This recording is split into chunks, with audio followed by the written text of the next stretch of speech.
કેમ છો બધા? મજામાં છો? મિત્રો, આપણે સમષ્ટિના આયોજન એ જે પ્રશ્નોની ચર્ચા કરી એ ભાગની અંદર ઘણી બધી વાતો તમને કરી 17મા પાઠમાં. એટલે તમે સમજી તો ગયા હશો કે આ પાઠનું તૈયાર કરવાની દ્રષ્ટિએ શું મહત્વ છે. કારણ કે મેં એમાં એવું અદ્ભુત વાક્ય વાપર્યું કે આ પાઠ આવડે તો ધોરણ 10નું SS આવડી ગયું. એના કારણો તો એમાં પણ કયા, પણ એકવાર રિપીટ કરું છું, કારણ કે એમાં ન માત્ર આવડવું જરૂરી છે, પરંતુ આવડવાની સાથે સાથે પ્રશ્નને કેવી રીતે સમજીને લખવો એ પણ આવડત હોવી જોઈએ. એટલે આવડવું અને આવડત બંનેનો સમન્વય કરવાનો છે. ફોર એક્ઝામ્પલ તરીકે ઇતિહાસનો કોઈ પાઠ હોય અને એમાં સવાલ પૂછ્યો હોય કે માટીકામ કલા વિશે માહિતી આપો, તો તમારે એમાં માત્ર આવડવું જોઈએ, આવડતની કોઈ જરૂર નથી, કારણ કે આપેલું છે એ લખવાનું છે. હવે આવડત ક્યાં કામમાં આવશે? તો એનું એક્ઝામ્પલ પણ મેં એમાં જ આપ્યું હતું, ગરીબી નિવારણની વ્યૂહરચના. તો એમાં આવડવું જોઈએ એ મહત્વનું નથી, પણ લખવાની આવડત હોવી જોઈએ. તો આપણે એ બંનેનો સમન્વય કરવાનો છે આ પાઠમાં, અને એ જે સમન્વય કરી શકશે ને એ આમાં વધારે સફળ થશે.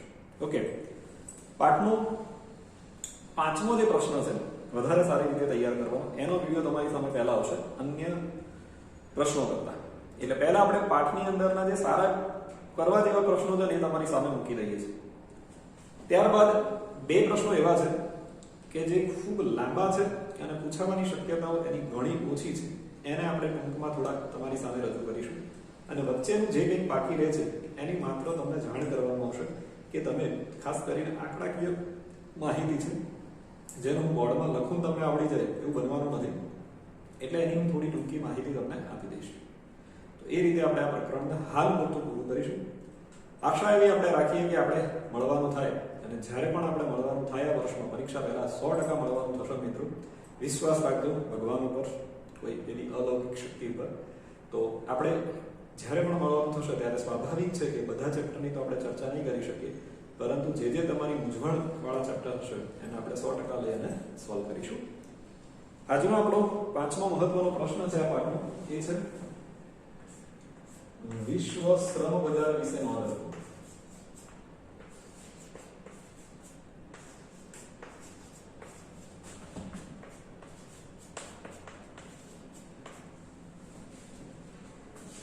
માત્ર તમારી સરળતા માટે આ પ્રશ્નને થોડાક પોઈન્ટ મેં મારી રીતે પાડવાની કોશિશ કરી છે. જો એ રીતે તમે ખાલી મુદ્દાને આધારે યાદ રાખશો તો પણ આ પ્રશ્ન કદાચ તમને આવડી જશે. વિશ્વ શ્રમ બજારમાં સૌથી પહેલા આપણે લખવાની છે વ્યાખ્યા, એટલે કે વિશ્વના દેશોનું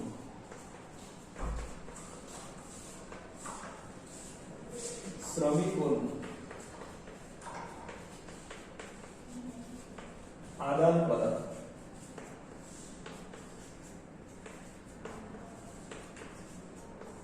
જેને કહેવાય વિશ્વ શ્રમ બજાર.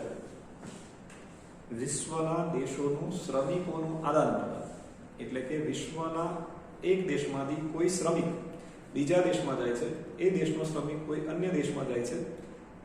અહીંયા એ પણ સ્પષ્ટતા કરી લો કે શ્રમિક એટલે માત્ર મજૂર નહીં, કોઈ પણ માણસ જેને શ્રમિક કહેવાય છે, કારણ કે એ માનસિક અથવા શારીરિક કાર્ય કરે છે, માટે એ શ્રમ છે, અને શ્રમ કરનારને શ્રમિક. એટલે એ માનસિકતામાંથી બહાર આવજો. હવે આપણને મુદ્દા પાડવા માટે ગણીએ તો આપણે એ રીતે ખાલી યાદ કરવા માટે લખીએ છીએ કે એના કારણો, એટલે કે કોઈ પણ શ્રમિકને જવું કેમ પડે છે, તો એના ઘણા સંભવિત કારણો છે. એક્ઝામ્પલ તરીકે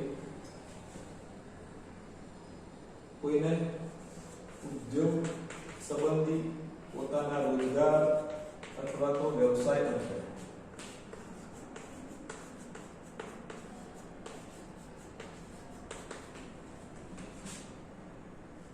અમુક લોકો જતા હોય છે વધુ સારી આવક, નોકરી અથવા સુવિધા મેળવવા માટે. કેટલાક લોકો જાય છે ઉચ્ચ અભ્યાસ, તાલીમ, સંશોધનમાં. આ મુખ્ય કારણો છે. તમારા કારણો યાદ રાખવાના છે કે ઉદ્યોગ સંબંધી, દાખલા તરીકે અદાણી કે અંબાણી જે આપણા મોટા ઉદ્યોગપતિઓ છે, તો એમના ઉદ્યોગ ધંધા બહાર પણ ચાલે છે, તો એમની સાથે એ પોતે અથવા તો એમનો અમુક કર્મચારી વર્ગ જે સતત ત્યાં અવર જવર કરતો હોય છે. એ જ રીતે કોઈ પોતાના રોજગાર વિકસાવવા કે વ્યવસાય સંબંધી ત્યાં જતા હોય છે. અમુક લોકો ભારતમાં સારી ડિગ્રી પ્રાપ્ત કરે છે, પરંતુ આટલી બધી વસ્તીમાં કોમ્પિટિશન વધારે હોવાથી એમને પોતાને અનુરૂપ નોકરી નથી મળતી, તો એ બેટર નોકરી, વધારે સારી આવક અથવા તો બહુ સારી સુવિધા પ્રાપ્ત કરવા માટેના આશયથી પણ જાય છે. લગભગ આ મુદ્દો એ અત્યારના વર્તમાન સમયમાં ભારતમાં વધારે છે. ઉપરનો મુદ્દો તો છે, એ તો કોમન દરેક દેશમાં છે, પણ મોટે ભાગે વિકાસશીલ દેશોમાંથી વિકસિત દેશોમાં જવાનું વલણ વધારે હોય છે, અને એમાં બીજું કારણ વધારે હોય છે. પહેલું જે કારણ આપણે લખ્યા છે એ તો બધા સર્વસામાન્ય છે.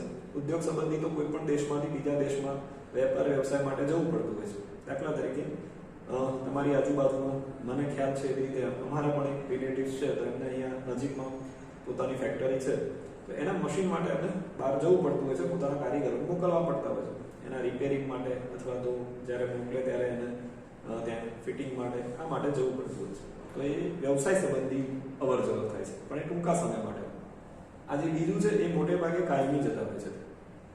થર્ડ છે અભ્યાસ માટે, કે ભાઈ જે લોકોને એવું લાગે કે પોતાના દેશ કરતાં અન્ય દેશમાં સારો અભ્યાસ કરી શકાય છે, ત્યાં જઈને સારી તાલીમ મેળવી શકાય છે, નવા નવા સંશોધનો થઈ શકે છે, આ ઉદ્દેશોથી પણ બીજા દેશમાં લોકો જતા હોય છે. આ ગયા મોટે ભાગે ત્યાં જવાના કારણો, એટલે કે અન્ય દેશમાં જવાના કારણો. હવે આપણો મુદ્દો બનશે ત્યાં જવાથી થતા ગેરલાભ.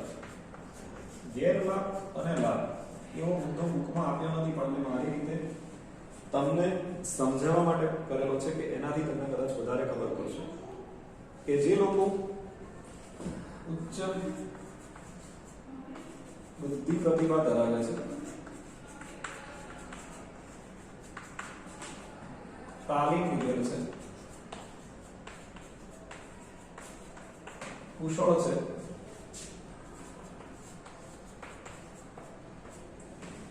જે લોકો સારા ટેકનિકલ અને વ્યવસાયિક જ્ઞાન ધરાવે છે, એવા લોકોની માંગ વિદેશમાં એટલે કે બીજા દેશમાં વધુ રહે છે,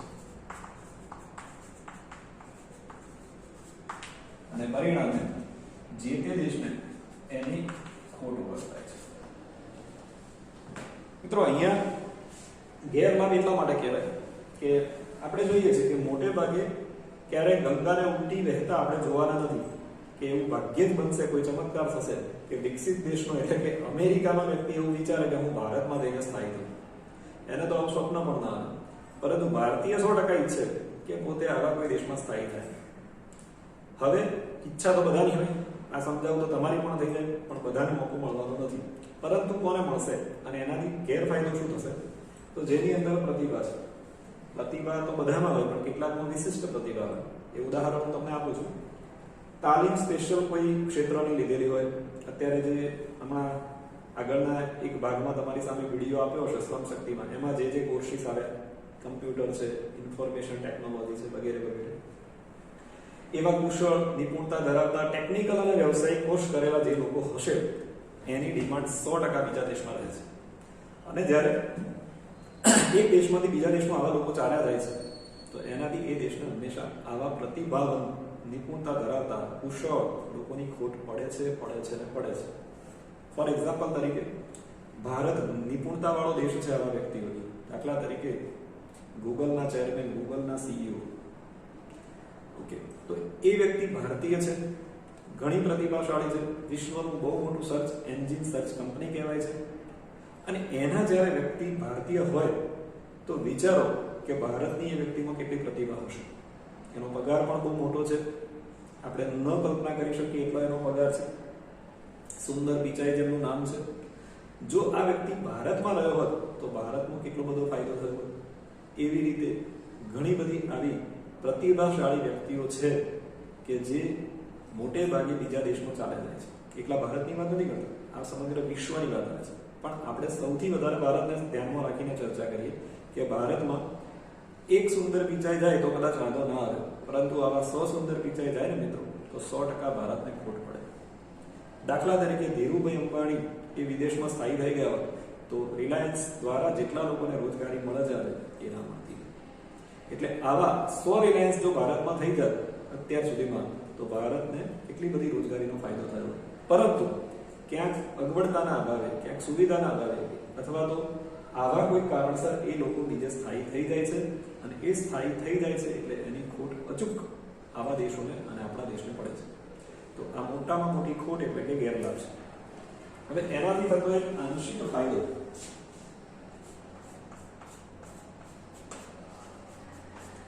એ લોકો ત્યાંથી વિદેશી ઊંડિયામાં મોકલે.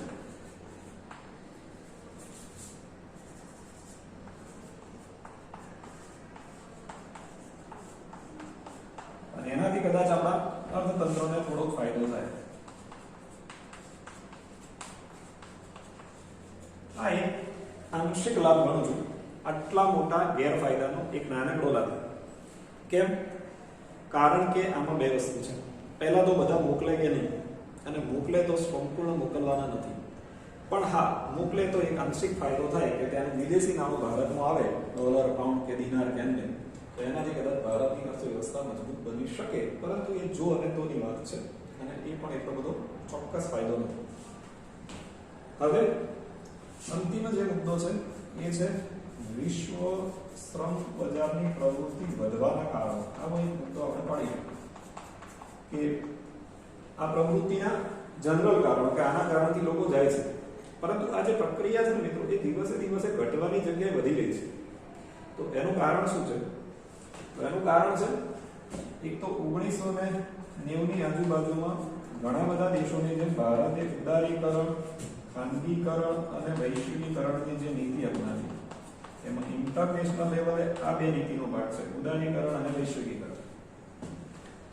આપણે જાણીએ છીએ કે આના કારણે આયાત નિકાસ ઘણું બધું સરળ થઈ ગયું, અને એ સરળ થવાથી અવરજવર વધી ગઈ, અને એના કારણે જે શ્રમિકોની મુક્ત રીતે હેરફેર થઈ હતી, જે લોકોએ કમ્પ્યુટરમાં અથવા તો માહિતી ટેકનોલોજીમાં અથવા સંદેશા વ્યવહારની ટેકનોલોજીમાં અથવા તો અન્ય કોઈ પણ ટેકનોલોજી કે કોઈ વ્યવસાય ક્ષેત્રે કુશળતા પ્રાપ્ત કરી છે, એ લોકોની માંગ વધારે છે. એ માટે કેટલાક દેશો લોભામણી યુક્તિઓ અજમાવે છે.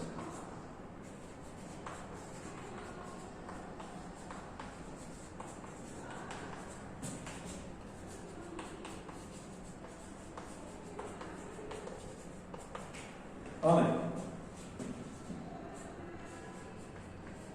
વિકસિત દેશોમાં શ્રમ વધુ છે, પરિણામે આ પ્રવૃત્તિમાં ધીરે ધીરે વધારો થયો છે. હવે આ પ્રવૃત્તિ કેમ વધી?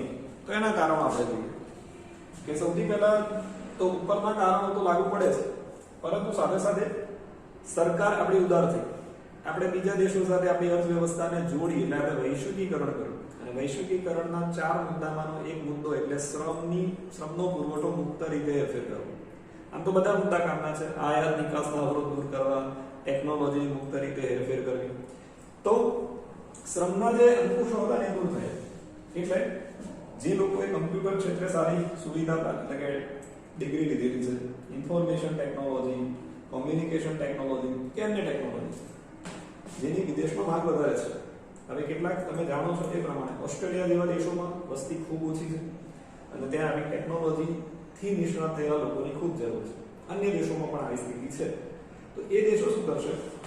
ભારતમાંથી જે વ્યક્તિને ત્યાં ખેંચવો છે તો એ એવી લાલચ આપશે, એટલે આપણી ભાષામાં કહીએ તો એની લલચામણી જોબ ઓફર આપશે કે પેલો વ્યક્તિ ઈચ્છે તો પણ ભારતમાં ન રહે.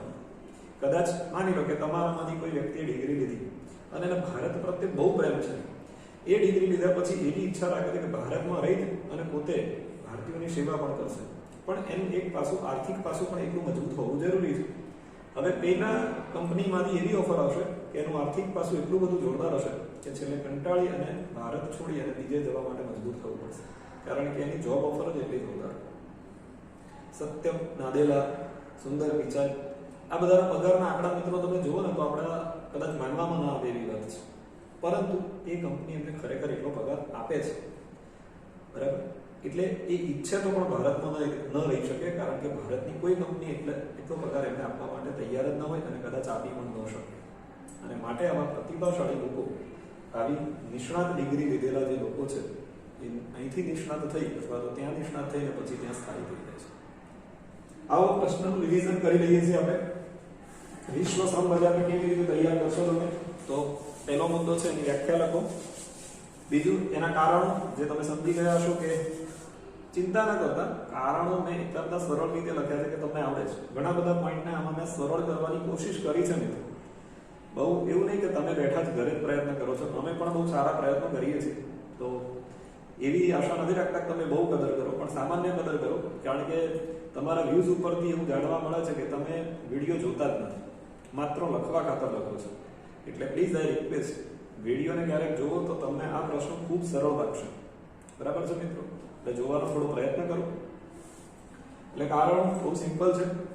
આ મુદ્દા પાડવા એ તમને કોઈ જગ્યાએથી મળશે નહીં, ગમે તેટલા પેમ્પલેટ તમે ખેંચશો, પણ જો ખાલી આ મુદ્દા યાદ રાખીને પણ તમે પ્રશ્ન લખવાનો પ્રયત્ન કરશો તો પણ એમાં સફળ થશો.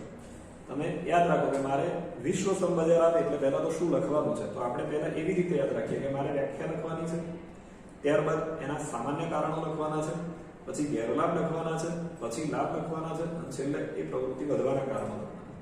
તો 5 મુદ્દા તો તમારી પાસે, એકમાંથી તમે 2 લાઈન લખો તો પણ તમારા 10 લાઈનનો જવાબ થઈ જશે. શેના સરળ? તો આપ કરી શકો છો. તો તમારી પ્રતિભાને પણ આ રીતે બહાર લાવો અને આ જવાબને ખૂબ સારી રીતે લખવાની કોશિશ કરો. ક્યાંય પણ અટકો તો અમે તમારી સાથે બેઠા છીએ, ચિંતા નહીં કરવાની તમારે. ગેરલાભમાં ઘણા બધા વર્ડ્સ આપેલા છે, તો એ વર્ડ્સને આપણે સાઈડ ઉપર રાખી દેવાના. આપણને કેવી રીતે આવડે છે એ લખી શકીએ છીએ. સ્વાભાવિક છે કે ગેરલાભ કોને કહેવાય? તો આપણા દેશમાંથી સારા લોકો ચાલે છે, તો એના માટે જે વિશેષણયુક્ત શબ્દો વાપરવાના હોય એ વાપરવાના છે. લાભ એક જ મુદ્દો છે, ચલણ આવશે, વિદેશી રૂપિયામાં આવશે, ફાયદો થશે. પ્રવૃત્તિ વધી કેમ છે? તો એના સિમ્પલ કારણો છે આમ તો, કે ભાઈ જે લોકોને લેટેસ્ટ વર્તમાન જે સારી સારી ટેકનોલોજી છે, જેને ભારતને પણ જરૂર છે અને વિશ્વને પણ જરૂર છે, અને એ ટેકનોલોજીની ડિમાન્ડ વધે છે, તો એવા શ્રમિકોની માંગ તો વધવાની. અને એ શ્રમિકો જે દેશમાંથી મળતા હશે એ દેશમાંથી એ લોકો લોભામણી જાહેરાતો આપીને, લોભામણી યુક્તિઓ યોજીને પણ ત્યાં ક્યાંથી જશે? મિત્રો એટલું યાદ રાખો કે કોઈ વ્યક્તિ ગમે તેટલો હોશિયાર હોય, દાખલા તરીકે 1 ડિગ્રી લઈને સુંદર પિચાઈથી તૈયાર થયા, તો પહેલા દિવસે ગૂગલને ક્યારેય એટલો પગાર, જેટલો પગાર કંપની આપશે એટલું કમાઈને આપવાના નથી. પરંતુ એ કંપની એ હીરાને ઓળખી જાય છે કે આ એ હીરો છે કે જે ભવિષ્યમાં મને અનેક ગણા કમાઈને આપી શકે છે, અને એટલા માટે એને લઈ જાય છે. અને મિત્રો હું તમને પણ વિનંતી કરું છું, તમને પણ ખાસ કહું છું કે આપણે આમાંના એક હીરા બનવાનું છે, જેથી કરીને લોકો આપણી પાછળ આવે. આપણે શું કરવા? હીરા પાછળ જવાનું. આવું કંઈક કરવાનો પ્રયત્ન કરો તો તમે વધારે સફળ થયા કહેવાશો. માત્ર બધા જાય છે સવારે ઉઠીને સાંજે પાછા આવ્યા, તો આ તો દુનિયા કરતી આવી છે, પણ સૌથી વધારે એ ચમકે છે કે જે એ બધાથી કંઈક અલગ. આશા રાખીએ કે આપણે એવા અલગ બનવાનું છે, પણ સારી રીતે. ખરાબ રીતે પણ લોકો અલગ બને છે, દાઉદ ઇબ્રાહિમની જેમ. તો આપણે સારા હીરાની જેમ ચમકીએ અને તમે કંઈક તમારો પ્રશ્ન પણ એ જ એક સારા હીરાની જેમ અલગ લખવાની કોશિશ કરો. તમારી લખાણ પદ્ધતિ પણ એટલે બેટર રાખો, કારણ કે એ તમારો અરીસો છે. એટલે પરીક્ષા પદ્ધતિમાં પણ આપણું ખૂબ સારું લખાણ, ખૂબ સ્વચ્છ લખાણ જરૂરી છે. તો એને પણ ઘરે બેસી અને પ્રેક્ટિસમાં લેજો, કારણ કે અત્યાર સુધીમાં તો અહીંયા સ્કૂલમાં પણ અને તમે કદાચ ક્યાંક બીજે માર્ગદર્શન લેતા હોય ત્યાં પણ ઘણી બધી તમને મદદ મળી ગઈ હોય, પણ અત્યારે તમે દૂર છો, તો એ કોશિશ તમારે જાતે કરવાની છે. જય હિન્દ, જય ભારત.